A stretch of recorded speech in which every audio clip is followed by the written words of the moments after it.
നീ ഇതുവരെ ഉറങ്ങിയില്ലേടി? പകല് മുഴുവൻ ടി വി കണ്ടോണ്ടിരുന്നോളും. ഈ നേരത്താണ് ഇവിടെ ഇരുന്ന് പഠിക്കുന്നത്. പോയി കിടന്നുറങ്ങ. ശരി, ഞാനൊന്നും പഠിക്കുന്നില്ല. പിന്നെ എക്സാമിന് എങ്ങനെ തോറ്റുപോയാ എന്നെ ഒന്നും പറഞ്ഞേക്കരുത്. കൊല്ലുഞ്ഞ തോറ്റാല്. ആ ലൈറ്റ് ഒന്ന് ഓഫ് ആക്കിയേക്ക്. നിന്റെ ഇംഗ്ലീഷ് പരീക്ഷ ഇന്നലെ കഴിഞ്ഞല്ലേ? അതിനിപ്പോ എക്സാം കഴിഞ്ഞാ പഠിക്കാൻ പാടില്ലേ? പഠിക്കുന്ന ഒരു മോള്.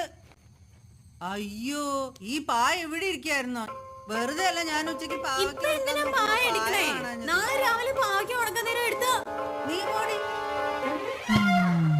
അയ്യോ, ഇവനേതാടി?